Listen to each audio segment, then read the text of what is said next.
Քո հրաշքն ամեն օր ուղերձների շարք, որդեգրություն Աստծու ընտանիքին։ Մենք շարունակում ենք ուղերձների շարքը, որը կրում է «Քրիստոսի աշխարհ գալու մեծագույն օրհնությունները» անվանումը։ Այսօր քրիստոնյա աշխարհի բավականին մեծ մի մաս նշում է Տեր Հիսուս Քրիստոսի սուրբ ծնունդը։ Շնորհավորում եմ բոլորիս այս տիեզերքի այդ մեծագույն իրադարձության առթիվ, որ անգամ ժամանակը բաժանեց հաշվարկման Քրիստոսից առաջ և Քրիստոսից հետո համակարգի։ Քրիստոս ծնվեց և հայտնվեց մեզ և ձեզ մեծ ավետիս։ Օրհնյալ է հայտնությունը Քրիստոսի։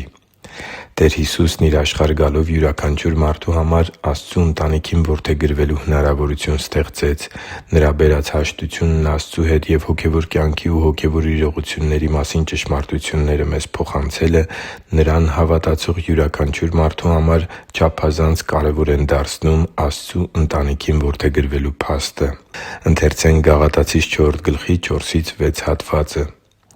«Բայց երբ ժամանակի լրումը հասավ, Աստված իր Որդուն ուղարկեց, որը կնոջից ծնվեց և օրենքի ներքո եղավ, որպեսզի օրենքի տակ եղողներին փրկագնի, որպեսզի որդեգրություն ընդունենք։ Եվ քանի որ դուք որդիներ եք, Աստված մեր սրտերի մեջ Իր Որդու Հոգին ուղարկեց, որ աղաղակում է. «Աբբա՛, Հա՛յր»։ Սիրելի՛ բարեկամ, Տեր Հիսուսը մարդացավ, որպեսզի մենք որդեգրվենք Աստծու ընտանիքին։ Որդեգրումը նշանակում է, որ Հայրը Քրիստոսի զոհի շնորհիվ ու Նրա ուսուցումների հանդեպ մեր հավատքի արդյունքում մեզ ընդունում է որպես զավակների։ Երբ մարդը սրտանց ու անկեղծորեն որոշում է կայացնում ապաշխարելու աշխարհի մեջ ընդունված մտածելակերպից և ապրելու Քրիստոսի աշակերտի կյանքով, ապա Աստծու համար նա դառնում է սեփական ընտանիքի մի մասնիկը՝ ժառանգ, որը կրում է Հայր Աստծու սիրելի զավակի նոր ինքնությունը։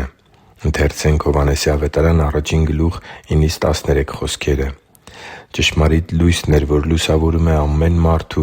որ աշխարհ է գալիս։ Նա աշխարհի մեջ էր, և աշխարհը Նրանով արարվեց, սակայն աշխարհը Նրան չճանաչեց։ Յուրայինների մոտ եկավ, բայց յուրայինները Նրան չընդունեցին, սակայն նրանց, ովքեր ընդունեցին Նրան և հավատացին Նրա անվանը, իշխանություն տվեց Աստծու որդիները լինելու։ Նրանք չծնվեցին արյունից, ոչ էլ մարմնի ու մարդու կամքից, այլ ծնվեցին Աստծուց» (Հովհաննես 1:9-10): Աստծու համար թանկ ու սիրելի՛ զավակ, մեծագույն օրհնություններ կան Աստծու ընտանիքին որդեգրված լինելու փաստի մեջ։ Քրիստոսով որդեգրված զավակների մեջ Քրիստոսի Հոգին է բնակվում, ինչի շնորհիվ մենք վայելում ենք Հայր Աստծու սերն ու հոգատարությունը, մտերմությունն ու պաշտպանությունը, զորությունն ու ուղղորդումը կյանքի դժվարին իրավիճակների մեջ։ Սակայն որդեգրությունը ոչ միայն օրհնություններ է փոխանցում Քրիստոսի հավատարիմ աշակերտներին,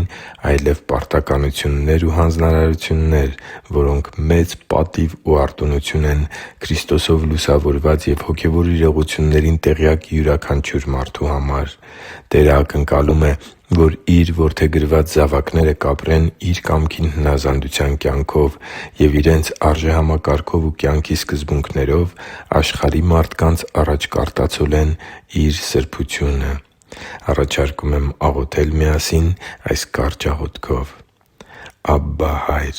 ես իմ ամբողջ սրտով ընդունել եմ Քո միածին Որդուն՝ Տեր Հիսուս Քրիստոսին իմ կյանքի մեջ։ Ես հավատում եմ Նրա անվանն ու Նրա փոխանցած ճշմարտություններին։ Ինձ համար մեծագույն ուրախություն ու ցնծություն է Քո ընտանիքի մեջ որդեգրված լինելը։ Մեծագույն պատիվ ու արտոնություն է Քո զավակը լինելը։ Խնդրում եմ սովորեցրու ինձ ապրել որդեգրման ուրախության մեջ և լինել այնպիսի զավակ, որի կյանքը կարտացոլի Իր երկնային Հոր սերն ու սրբությունը այս աշխարհի խավարի մեջ ապրող մարդկանց համար։ Աղոթում ու խնդրում եմ Տեր Հիսուսի սքանչելի անունով։ Ամեն»։ Հիշի՛ր, որ դու Աստծո հրաշքն ես, և Աստված սիրում է քեզ։ Շնորհակալ եմ, որ դու կա՛ս։ Սիրով և աղոթքով, Արման Մանուկյան։